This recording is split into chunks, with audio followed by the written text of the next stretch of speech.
First of all, our friend had a Greyhound, and we just sort of fell in love with its personality. Second of all, Ellie wanted a big dog, and as you can tell, this one's a bit bigger.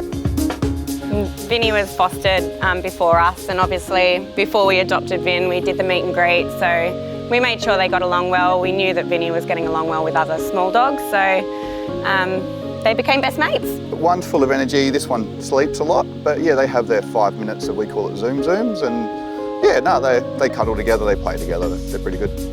So you're finding the longer we get him, the more personality comes out of him, and yeah, no, he's been a good boy. In terms of, they might look big, but they're really gentle and docile. They're really nice dogs.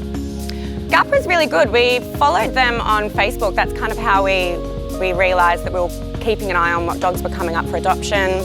Obviously we saw Vinny on there, and we got in contact with them and said we're interested. So as I said before, we got a meet and greet with Zeppy just to make sure the boys got along, and from there basically we signed the adoption papers straight away. We fell in love with him. And they were really good. Like, they gave us a lot of information about the breed that we didn't know. You know, they said we can always contact them if we ever have any issues. We find Greyhounds are really good pets. They're really low maintenance. They're sort of really affectionate dogs. They're very lazy. If you're sort of like a dog that's, you know, pretty easy to look after, they're definitely the pet for you. They're not destructive.